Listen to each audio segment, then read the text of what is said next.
Today's program, Ohio Gets in the Game. Ohio is sponsored by E.P. Ferris, represented today by Matt Ferris, if he's around. Please stand. And also by the Smoot Construction, represented today by both senior and junior Lewis Smoot.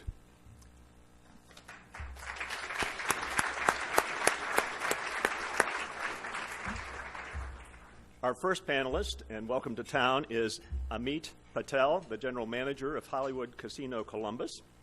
Amit has over 20 years' experience in the gaming industry and has been with Penn National, the operator of the Columbus Casino, since 2001.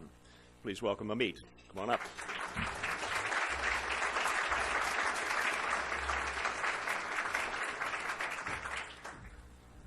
A familiar person to all of us, our next panelist is Joanne Davidson, chair of the Casino Control Commission. She's been having fun over the last several months.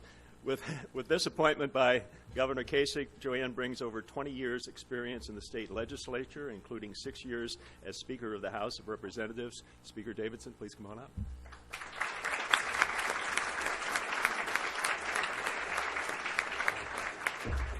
And I'm pleased to introduce Bill Cohen, our moderator this afternoon. Bill reports for Ohio Public Radio and TV stations covering many public policy issues, including casino legislation. Bill, here's your panel.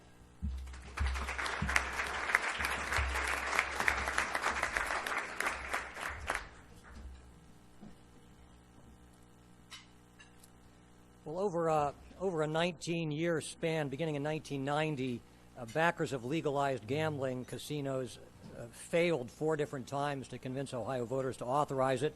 And then in 2009, Ohioans finally said yes to a constitutional amendment that casino developers had proposed.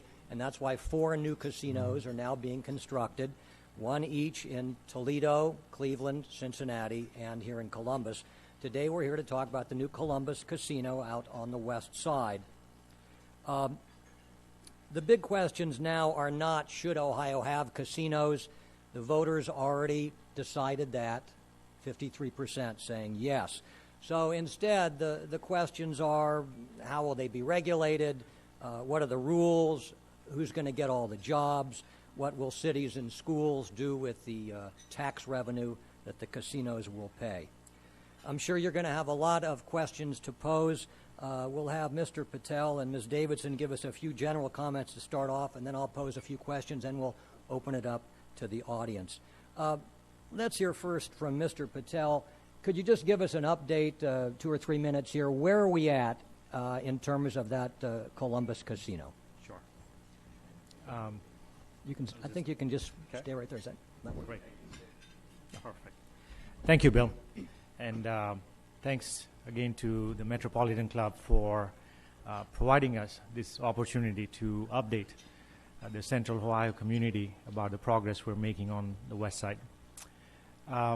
First and foremost, for those of you who haven't been to the west side lately, I can only say that the changes that we have made over at our site at the corner of Georgesville and Broad Street are simply dramatic.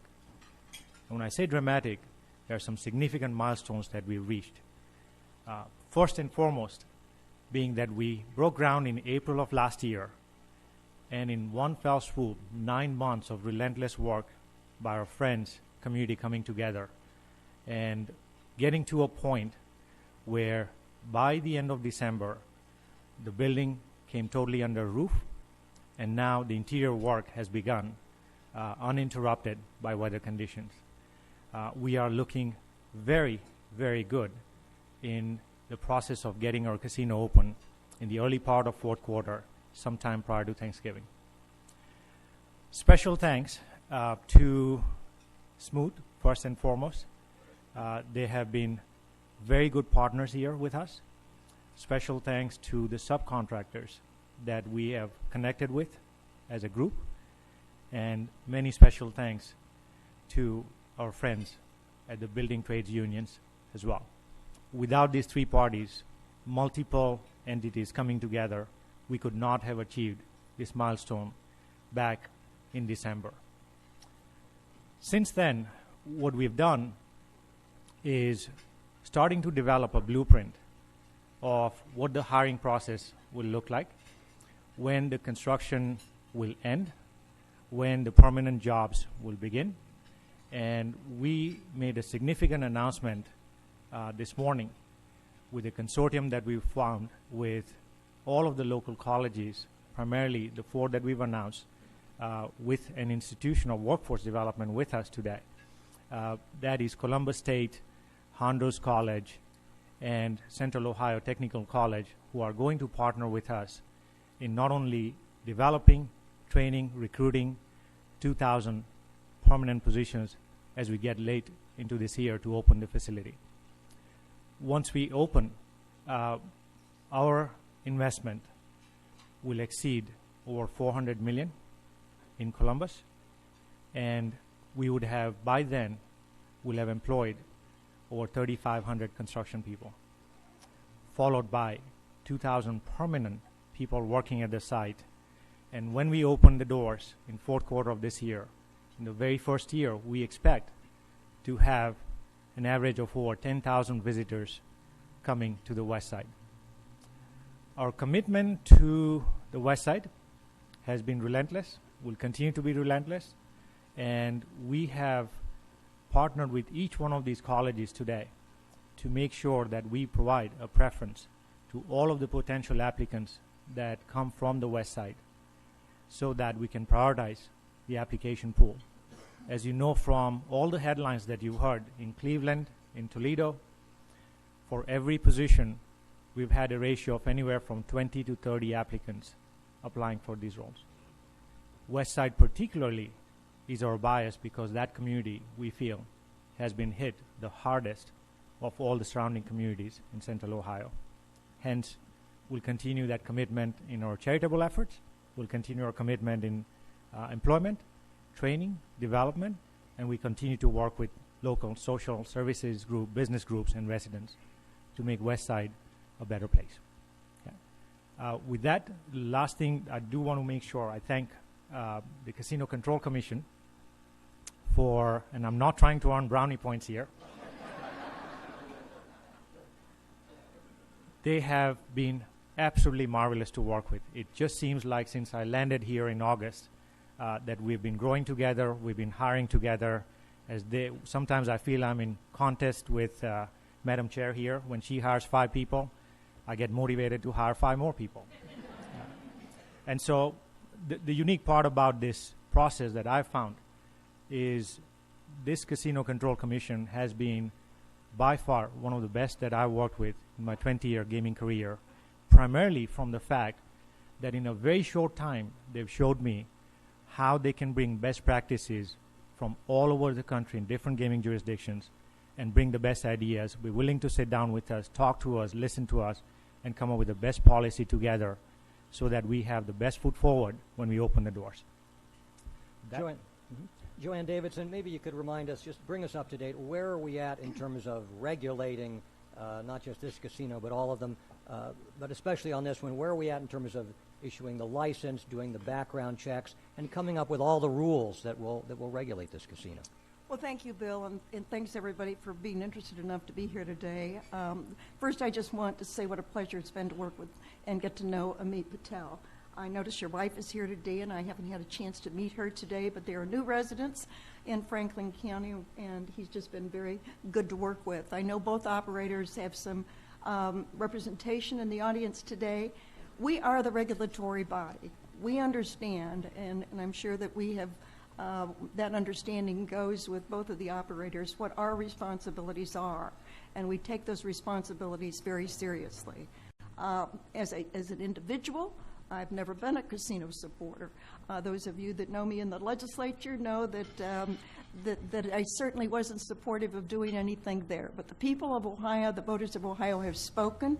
We understand the responsibility, and what we're charged with is regulating them so that the state of Ohio gets the revenue that is due to them under this agreement, and our various township and city and school districts get that revenue, and the people who go there have a good time, and they know that these games are being operated appropriately and legally. So that's what our challenge is, and we've been working on that. Actually, the commission was appointed a little less than 11 months ago. So we have actually not been in existence for any length of time. You may remember, some of you, that perhaps I overspoke one day, but it was the truth, that we are a commission that has no money, we have no office, and we have no employees. Well, let me just say to you that we've solved particularly most of those problems. And I do want to mention that because it is, I cannot report where we are, Bill, without basically saying that we have moved ahead. We now have the huge number of 16 employees, and I think a few of them are here today. Our executive director, Matt Schuler, and our Assistant Executive Director, John Barron, I think, are in the audience. I give them a lot of credit for actually recruiting and starting good staff. But I also want to pay a special word of appreciation to the Attorney General's Office of Ohio, who staffed us initially and helped us to get where we are today. Because we do not have every one of our rules done yet. But if you'd look, we probably have about close to 200 rules that have been approved by the Commission that are going through their official approval process through JCAR. Many of them are already finalized. The operators cannot move ahead unless these rules are in place. And so we tried to deal with the initial rules dealing with licensing first. So we were able to put a license out for the operators, or an application for a license for the operators, on August the 1st. I think they filed their applications to the most part in late September, and we are right now working through the investigatory process, which is a very detailed process in Ohio law, that we have to determine that there is suitability on behalf of not just the operators, but their key employees and their holding companies and everyone else that is associated with them. We have to do the same thing with the gaming vendors, those individuals that are going to provide the slots, that are going to provide the cards. And I was kidding Bill about his tie today with the dice on him. And I said, I think I can tell you just how far in each one of those dots has to be drilled so that you could pass the regulation in Ohio. So we regulate the people that sell this equipment to be sure it's equipment that is acceptable to be used in the casinos here. That's how detailed these regulations are. We still have a few more to do. We'll be meeting next week. We hope to clean many of those up then, but I think we are working just hand in glove with the operators, basically saying, what do you need to continue to make progress?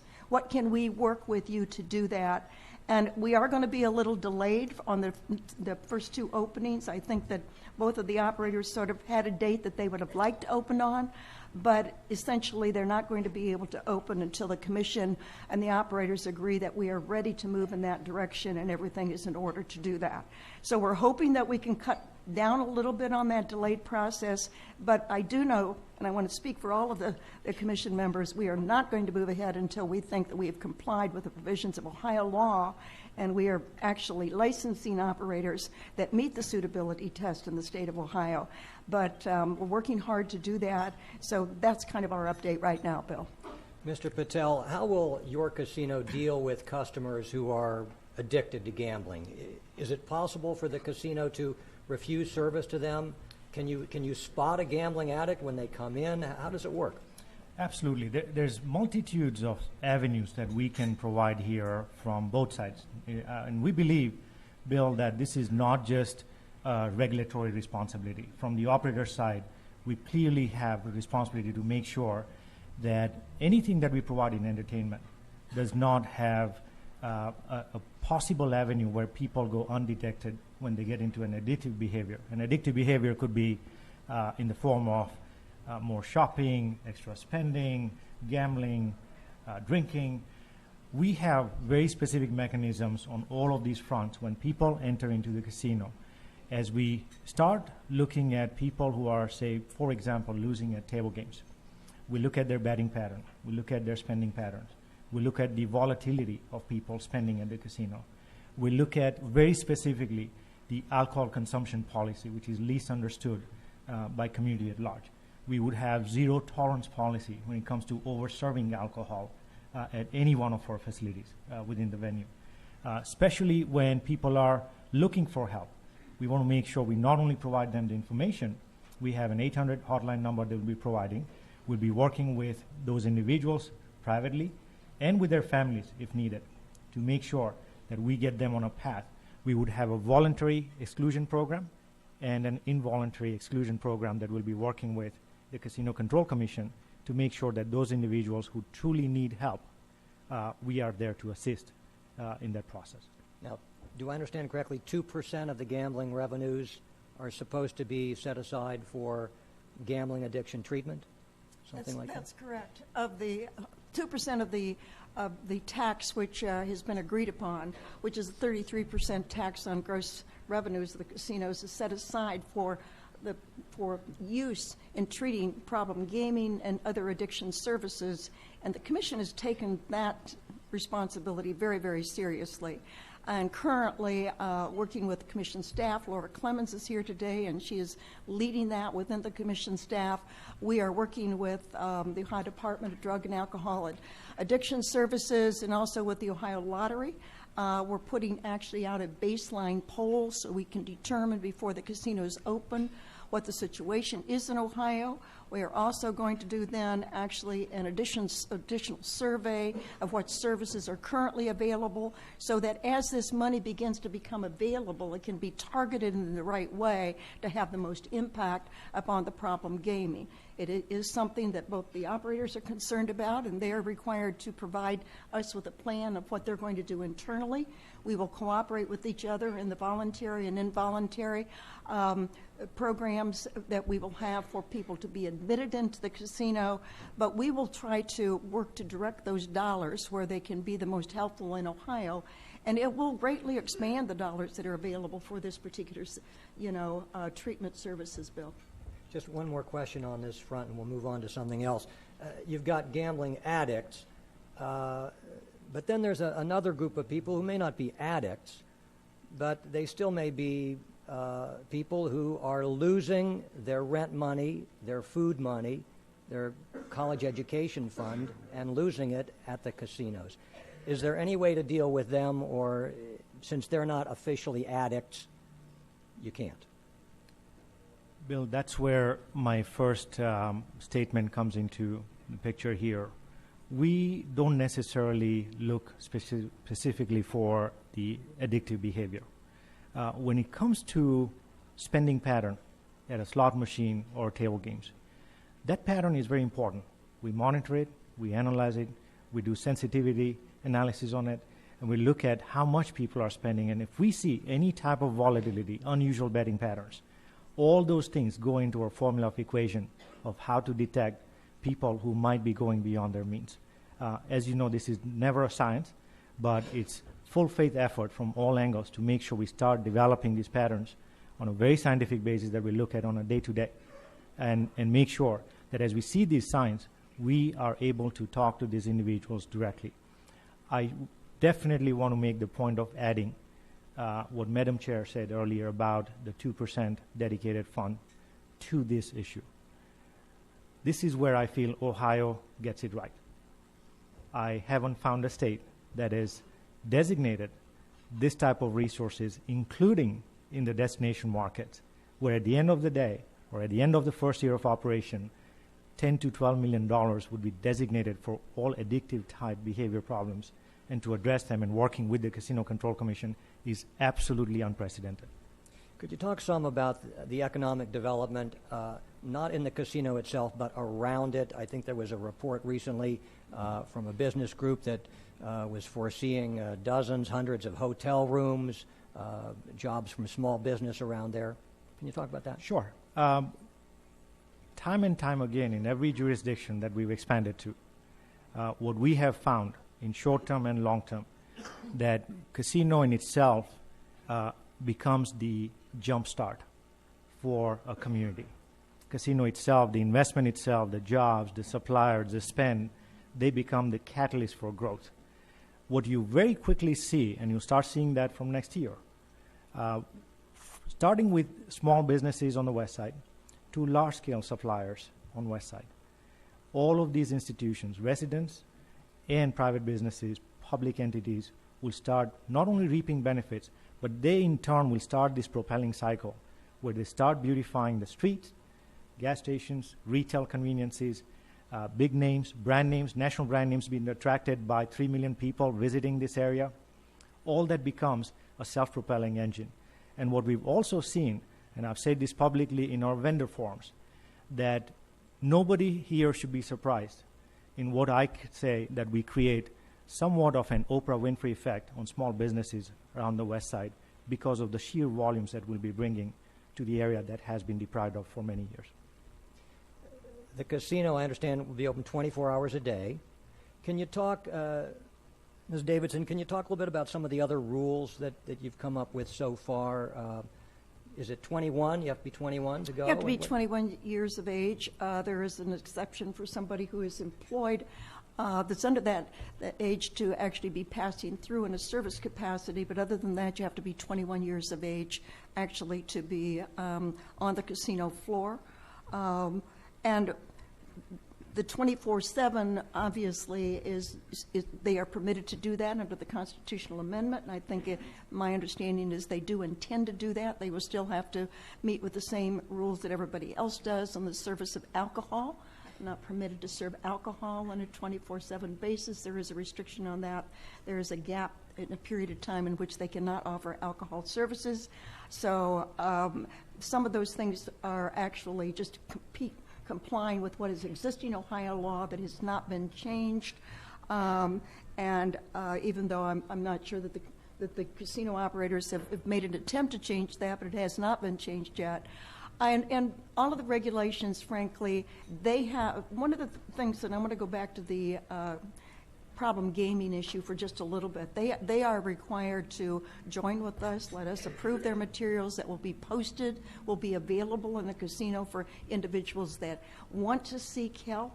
And we are actually working right now with the lottery to do an Ohio-based hotline number that will connect people with the kind of services or information that they need. So a lot of this is jointly with the commission, but we regulate just about everything that they do. We don't regulate what kind of food you have to serve, though, and I think they'll do a very good job. I understand you just entered into the agreement with Columbus State to do your culinary training for your employees, and I think that's great. But as far as everything else, the material that they use, everything else that, on the floor, we pretty much prescribe what they have to do. So right now, one of the things we're doing, Bill, to try to make up lost time is we're trying to basically say, okay, we have to work on a parallel schedule.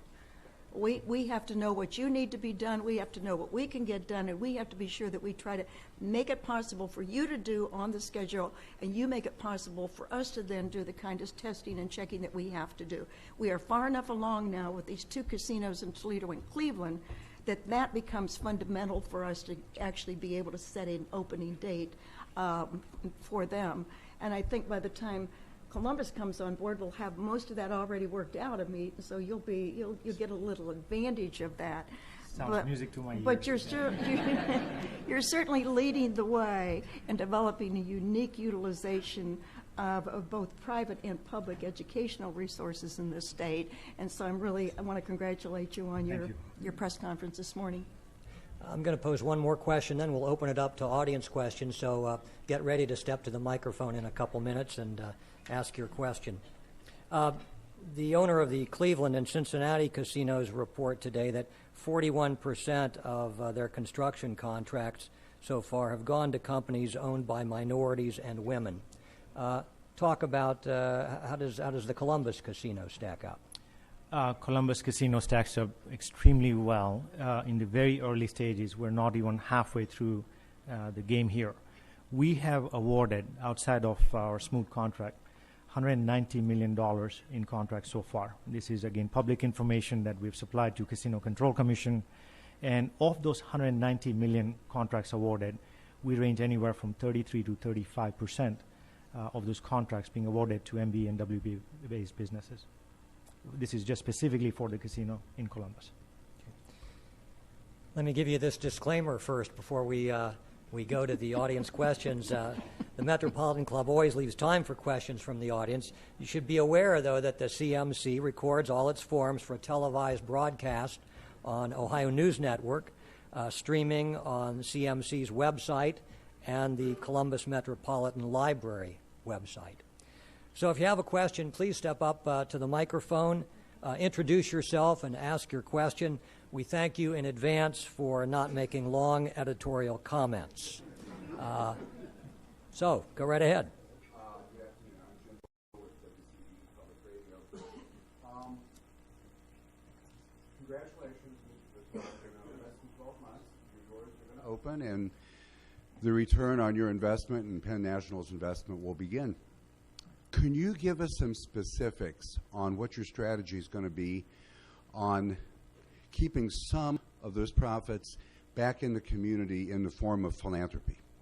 I know you may or may not have that strategy outlined yet at this date, but what, in your experience with Penn National in other markets where they're operating casinos, what has been their policy? And I'm not speaking about the 2% that you referred to earlier that you've agreed with the commission to give for services, but other nonprofit missions that are here in Central Ohio. Great question. Let me first start by saying that outside of the 2%, I did want to ask Madam Chair today that the best philanthropy effort we can have today in this room is to have Madam Chair relax the regulation for one day, and I can hand out the jackpot combination code to everyone here in this room. Okay? On a serious note, though, when it comes to philanthropy, what you will find, and I've said this repeatedly at all of my public speaking engagements in the last 5 months, let our actions speak louder than words. When it comes to the strategy, what you'll find Penn National is a company that is not centrally driven by corporate. They don't say, they don't dictate who to partner with in charitable programs. If you look at our decision this morning in partnering with colleges, it wasn't a top-down decision. They assign management teams at local jurisdictions, and those management teams specifically decide who they partner with in charitable efforts, in public institutions, in private institutions, how we'll become a community partner, which communities we support, why we support that. That strategy then we submit to our corporate folks, who then play a very key supportive role, but that's not dictated centrally. So we would be planning to do that completely driven here locally. We would be having our own charitable committee right here at the property, prioritizing our funds here and designating them to local charities. And I've had multitude number of meetings so far, starting with Westside Community Charitable Programs. I've appeared at the community events. I've also talked to Human Services Chamber, Goodwill. I've talked with partnering with the Central Ohio United Way chapter, and all those entities will be supported very quickly here. Thank you. Next question. My name is Daniel Hutchison. I'm the director of Ohio Combat Veterans. We help our returning veterans transition when they come home from Iraq and Afghanistan. My question with you would be, with the jobs that are coming up, do you have a plan in place to hire Ohio's returning veterans? Absolutely. In fact, we've had multiple requests, starting with the Columbus Chamber, also with our partnership that we announced this morning with Central Ohio Workforce Investment Corporation. There's about 3 or 4 sources already that have approached us directly to initiate a very specific program to make sure that we are including everyone in that process. Yes. Thank you. Next question. My name is Al Gobble, and I'm a emeritus professor at Ohio State and a leader of the equine racing and breeding industry. We had, just briefly, $1 billion industry, not counting ripple effect, and it's gone because of unfair competition surrounding states. And this question is for Jennifer Bruner, who's not here. Oh, I was going to say, whoa. I wanted to ask her to enumerate the 19 points that she said in the petition which were misstatements or absolute untruths. But it passed just that way. She got outvoted 4-1. And the other question is, how much did the entrepreneurs of the industry pay to get this passed, and ads and so forth? Let me take a first crack at answering those questions.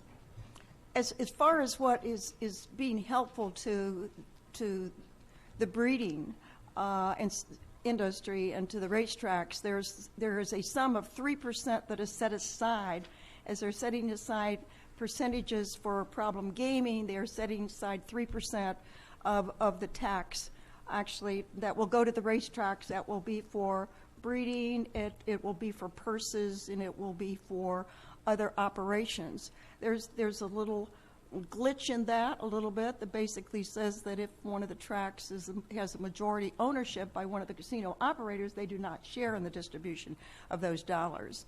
But Ohio is well on its way also to putting video lottery terminals into the racetracks, which I think that most of the operators there and the breeders and the horsemen have been wanting to happen because they believe that that will generate some additional revenue to help the industry, which Ohio used to be very much a headquarters of breeding, and it has certainly declined in this state, but I think there's hoping that it would be rebuilt.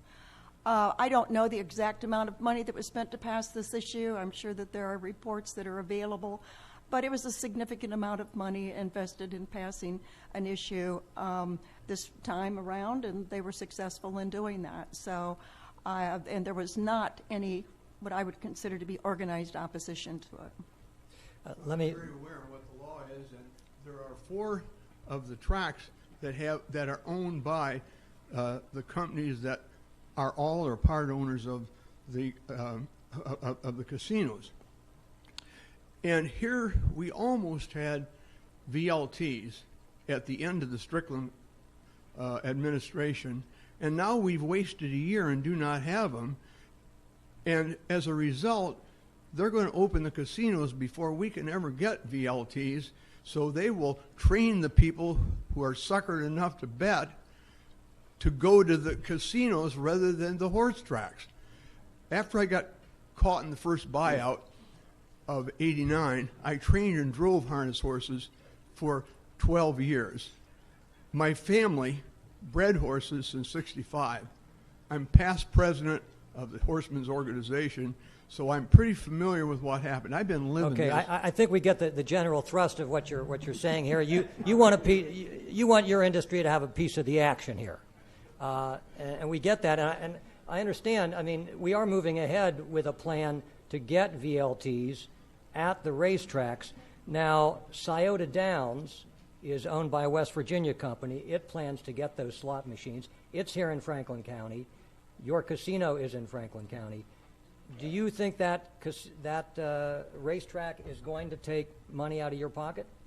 Anytime we analyze market, Bill, it's a pie, and that pie then gets divided. Whether it's in the form of VLTs or a slot machine at a casino, that becomes the market demographics, and people will have option to go to either one of these tracks or the casino. So yes, we would be looking at it the same way. And Bill, I think if you look back at the estimate that was done initially on revenues that would go to the cities and the counties and the school districts, there were 2 revenue estimates. One was made without VLTs and one was made with VLTs. If you do the math, it makes about probably 25-30% difference if you're looking at the revenue. Next question. This is to Amit Patel. Amit, how are you doing? Very good. Thank Nice to see you Nice again. to see you too. You know, I want to thank you for bringing the jobs to Columbus. We appreciate the positive economic impact of these jobs. But you and I have had these discussions previous for the players. How's the status of the $5 craps table? And is there going to be a cigar smoking lounge? I think I had answered your question, the first part of your question, about 2 months ago. And we will have $5 blackjack tables and craps tables too, particularly. When it comes to the cigars, unfortunately, you'll have to go outside the building. So I'm sorry to say that. And don't you have is there some kind of rule you have on your own employees about smoking? That's correct. We've taken a very unprecedented route here, very unique for the casino industry, that while the customers would not be allowed to smoke, we made a decision to hire non-smokers only, and all of our prospective applicants will be going through pre-screening criteria of not just drug tests, but also nicotine tests as well. Next Good question. afternoon. I'm Robert Shenton, CPA with Plant Moran, and I'm curious about some of the financial projections, knowing that we have a number of commitments that have been made from the tax dollars with the arena deal and so forth. How confident are we in the revenue projections? Did we feel they're conservative, aggressive? How do we feel about those financial models? The revenue projections that we have, and I think that you see quoted every place, actually were done in maybe the middle of the summer of 2009 by the Ohio Department of Taxation. and those revenue numbers reflect both with and without VLTs. There's not been, to my knowledge, an updating of those revenue estimates, and so it's going to be a factor when they decide that they want to do a revenue projection update. There are obviously some things that are changed. The casinos are permitted to do 5,000 slots in each of their operations. They're not going to open up with 5,000 slots in their operations. But also remember that projection was done 2 years, not quite 2.5 years ago. So I think that everybody seems to be, though, pretty optimistic that those projections will hold. If I can add to that, the commission study that specifically addressed the revenue projections, it was in 2009, post-referendum. And that was very specifically projecting anywhere in the neighborhood of $340-some million in tax revenues with all 4 operations coming into place without the VLTs. We, 2 years or 2.5 years later, are feeling very optimistic that we'll be able to meet those numbers. Hi, my name's Andy Campbell. My question is for Mr. Patel. Just curious if you have an idea of the makeup of your patronage. How many would be coming from a local area, and how many might be coming from further outside of the Central Ohio area? And then how far or how wide a net do you cast in regards to marketing and promotion to attract people from outside? Great. Typically, our market demographics, the most convenience market that we look at, will span anywhere from, say, 60 to 90 miles out. If you've seen what has happened so far in the last 10 years, all of our neighboring states, almost all of our neighboring states, have had some sort of gambling expansion bills that have promoted different forms of gambling. When you open 4 casinos strategically located, distance from each other, I think you are going to bring Ohioans back to Ohio. You are going to have the spending pattern put back into the communities where we operate. Specifically, what you'll also see, Andy, and we've seen this time and time again in other jurisdictions, as the city develops its marketing plan, as we bring more businesses, convention, group sales, travel, summer tourism, all of those people, whether they're coming from California or Texas, significant portion of our customer database then ends up coming to the casino as well, because then ultimately we're marketing this casino as one of many amenities to offer in the city of Columbus. And all of the partnerships that we have with the Chamber, with Experience Columbus, all of the entities that support and promote the city, we all end up not only investing together, but reaping the benefits together as well. Especially under Governor John Kasich, I think it's fair to say that we are getting a message that government bodies need to make sure they're not overburdening business, because that destroys jobs. Ms. Davidson, I wondered, though, from your point of view, does that come into your mind as your role, or is that too much of a booster role in terms of what you think? I mean, are you a regulator or a booster, or are you both? I think we probably fit into the category of being both, but the fundamental thing we are is a regulator, and the fundamental responsibility we're given under the state law, frankly, is to be sure that they are operated appropriately and legally and fair to both, obviously, to the state of Ohio and its political subdivisions, but fair to the people that are actually going to be the patrons of these casinos. However, we certainly have not gone around the country and looked at other regulations and said, let's find the toughest ones that we have out there, so we'll do that to initially begin with. What we've tried to do is realistically look at what other states are doing and take a combination of those things that we believe actually fit into what Ohio is a unique state, fit Ohio and what is our responsibility, and bring the best practices into the rules that we're adopting. Another question. Yes. I'm Kathy Fox, past president of the Metropolitan Club. Mr. Patel, you spoke earlier about sort of at a high level about your work to engage businesses in the neighborhood around the casino. And traditionally, these kinds of facilities are very big and often self-contained, where once a patron enters, they can find pretty much what they need there. What specifically are you doing to engage businesses on the west side so that there will be some economic benefit to that area? Absolutely. First and foremost, we are partnering already on an ongoing basis with Western Vision. And if you see the charter of what Western Vision is trying to do in the community, it's beyond just private businesses, public businesses, charitables. We have very specifically discussed the investment that needs to occur outside of the perimeters of the 120 acres where this property sits. We're looking at everything from attracting different businesses, amenities that complement the casino, retail, hotel, beautification of the Broad Street and Georgesville area.